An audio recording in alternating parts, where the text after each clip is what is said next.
Welcome to China in Focus. I'm Tiffany Meyer. Our top story, a viral video showing a Chinese robotaxi driving its passenger into a deep pit. The tech company behind it now planning to deploy cars like this worldwide. What are the security concerns? The Kremlin confirming President Trump and Russian President Vladimir Putin will meet in the coming days. What can we expect from the summit and what's at stake? And if these two meet, it would be the biggest chance since years to find at least kind of an exit for the war raging in Ukraine. Secretary of Commerce Howard Lutnick saying the tariff deadline on China may be extended again by 90 days. A small Pacific island nation is now the center of the U.S. China race for critical minerals. This as U.S. begins talks with the Cook Islands. And Upstate New York coming together for National Night Out, an annual event strengthening police-community relations. Participants from a faith group joining to share culture and spotlight human rights. And many parts of China are battered by flooding. Footage shows strong currents swallowing almost everything as they rush across roads. Death tolls are rising and many missing.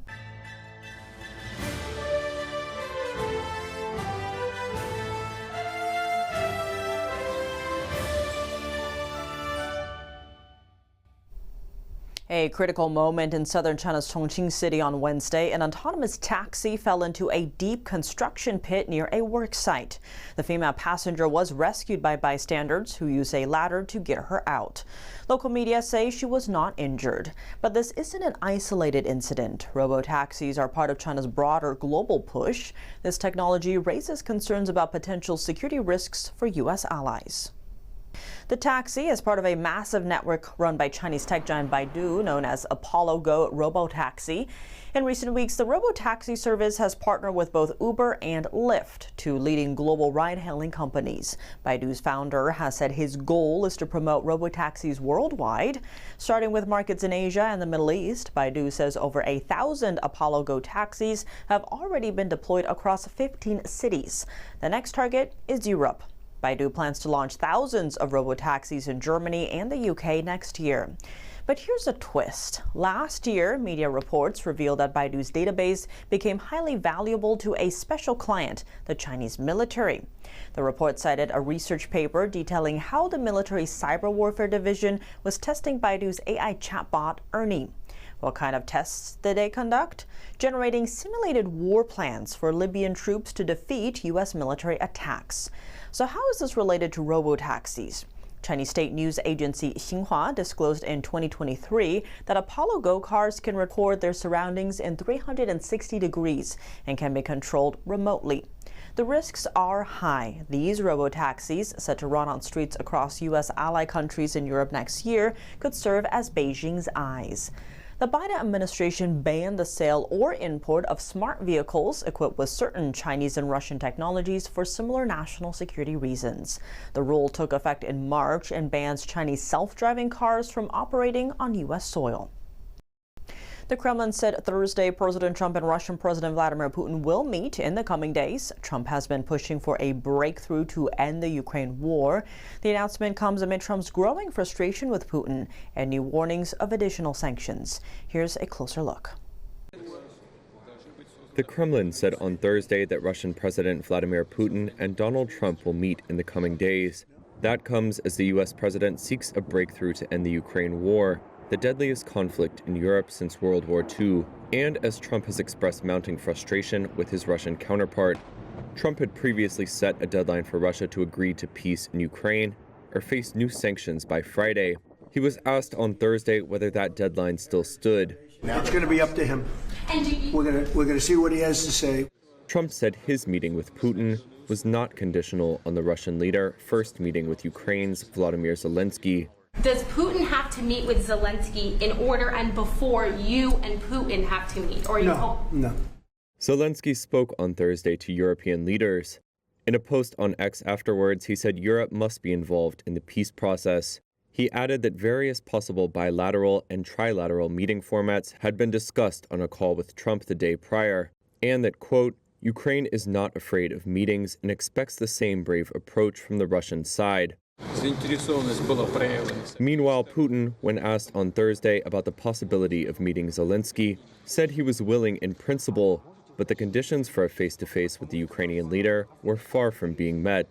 Russia's deputy UN ambassador said he was not aware of any planned meeting between the two leaders. Trump has threatened new sanctions from Friday against Russia and countries that buy its exports, unless Putin agrees to end the 3.5-year conflict. Earlier this week, Trump imposed higher tariffs against India for buying Russian oil. He said at the time that similar additional duties may follow on China, the other top buyer of Russian crude oil. It was not clear if he would announce further steps should his Friday ceasefire deadline expire without a deal. Clemens Fischer, a Germany-based political analyst, says a Trump-Putin meeting could be the biggest chance to find a sort of way out of the Ukraine war. And if these two meet, it would be the biggest chance since years to find at least kind of an exit for the war raging in Ukraine.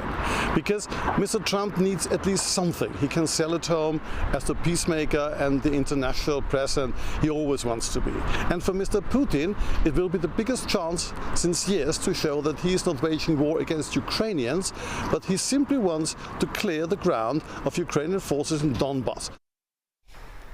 Fischer is a professor of international relations and geopolitics at Cologne University. He commented on the scenario if the meeting does not take place.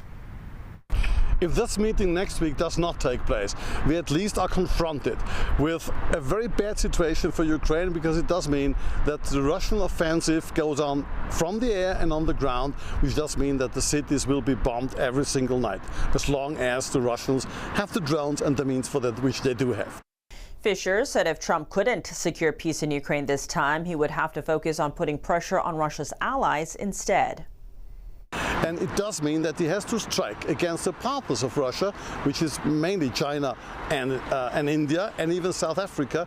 And all three already told him we don't care about that, which does mean that in particular the trade policy of the US will be at least shattered against three big partners.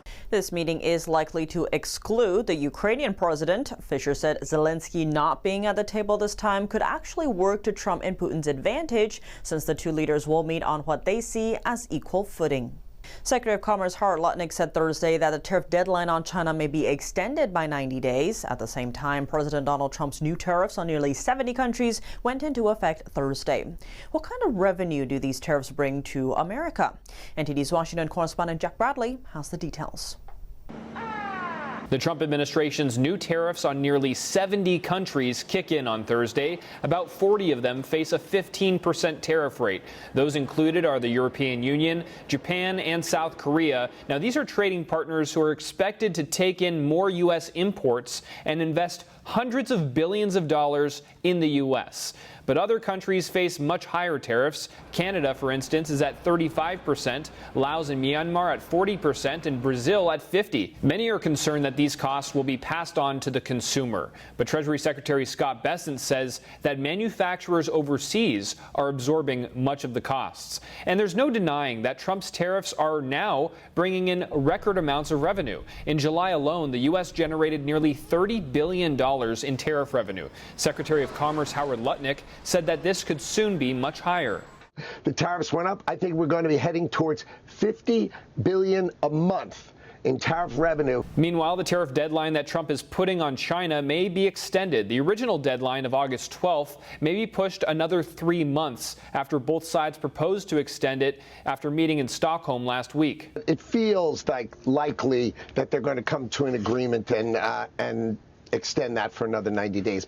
U.S. tariffs on China may rise. President Trump said Wednesday that he could announce more, just like with India. India now pays a 25% tariff, and by the end of the month, they'll be at 50%. Trump's punishing India for continuing to purchase Russian oil, saying that it's fueling Russia's war machine. But China is the largest buyer of Russian oil. Reporting by Jack Bradley, NTD News.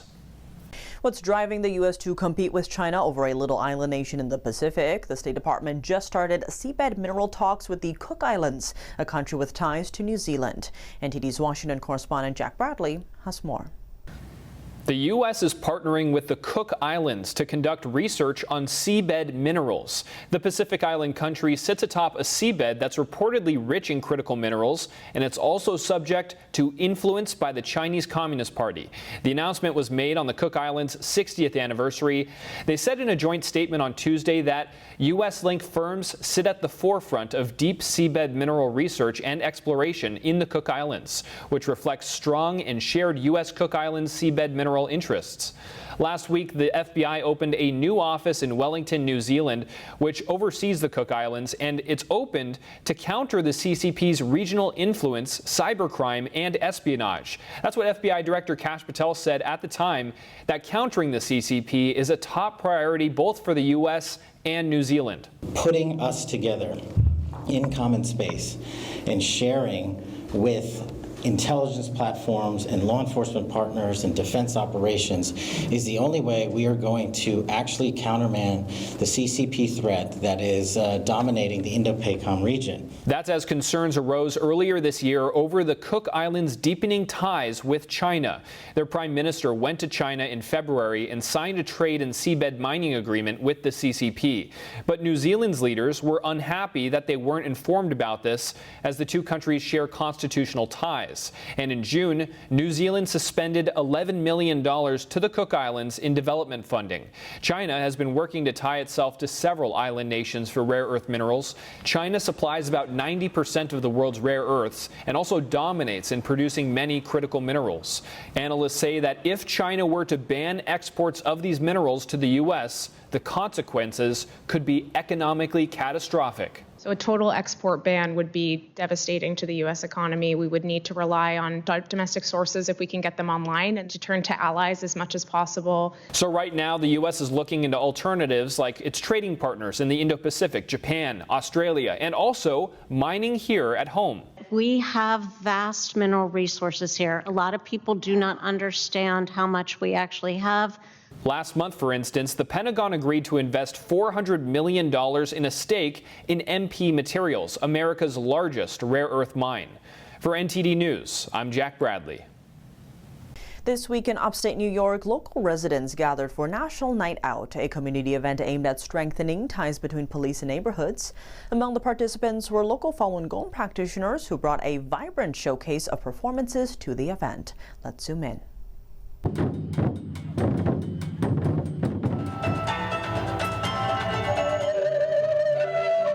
It's a collaboration of the tri-state area community, New York, New Jersey, and Pennsylvania, coming together here in our beautiful city along the Delaware River, and we're celebrating our community partnerships.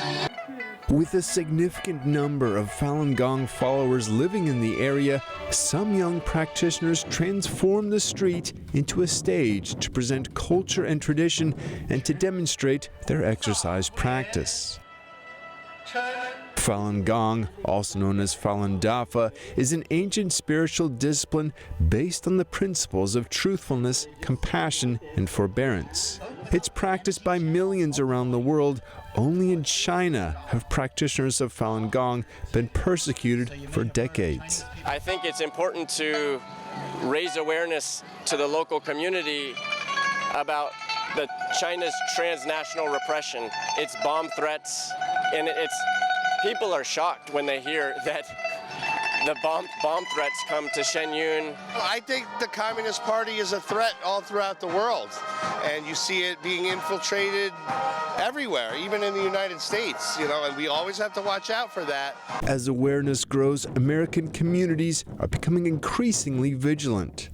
We can show the communist regime that we stand together and we're not going to put up with it, Many Falun Gong practitioners have settled in the U.S. after fleeing persecution in China. Here, they've gone on to establish businesses, media outlets, and educational institutions in Orange County, New York, including the world-renowned Shenyun Performing Arts. Coming up, a top U.S. lawmaker is calling for action, urging an end to China's forced organ harvesting. Congressman John Molinar is urging Secretary of State Marco Rubio to help catch those responsible. The U.S. Environmental Protection Agency is slashing a $7 billion solar grant program. Officials say it's a step toward reducing U.S. reliance on China. And many parts of China are battered by flooding. Footage showing strong currents swallowing almost everything as they rush across roads. Death tolls are rising and many remain missing. My parents' house was also hit by a mudslide. It destroyed the house, and my parents were buried under the mud and rocks. And China appears to be stealing Taiwan's top tech talent, targeting the critical semiconductor sector. 16 Chinese companies are now under investigation in Taiwan for poaching experts. More on that after the break here on China in Focus. Welcome back to China in Focus. I'm Tiffany Meyer, calling for an end to forced organ harvesting. John Molinar, head of the House Committee on the Chinese Communist Party, is urging Secretary of State Marco Rubio to disrupt China's lucrative market for selling illegal organs. In a letter to Rubio Thursday, Molinar asked the State Department to use its reward programs to gather tips that could help bring those involved to justice. Let's zoom in. These programs already offer rewards for information on terrorism and transnational crime. But nothing has been ever offered for evidence on forced organ harvesting. Molinar's letter points to extensive evidence from congressional hearings and independent investigations. It also cites a 2022 peer-reviewed study that finds Chinese surgeons have at times acted as executioners, intentionally removing organs from prisoners of conscience who weren't declared brain dead. Evidence suggests Falun Gong practitioners in China, Uyghurs, and other minority groups in Xinjiang have been targeted with their organs forcibly removed and sold. This violates the internationally recognized dead donor rule, which says organs can only be taken after the donor is confirmed dead. Molinar says holding the Chinese regime accountable for the evidence of forced organ harvesting is critical to ending the horrific practice. Big cuts at the U.S. Environmental Protection Agency, or EPA. The agency says it's terminating a $7 billion grant program designed to provide solar energy grants to over 900,000 low-income households. Officials say this move will also help reduce U.S. dependence on China's supply chain. The Solar for All program was established by the Biden administration. EPA Administrator Lee Zeldin called the program a grift that benefited China, as China dominates the solar panel manufacturing industry worldwide. Zeldin added that the program is being eliminated under the One Big Beautiful Act that President Trump signed into law last month.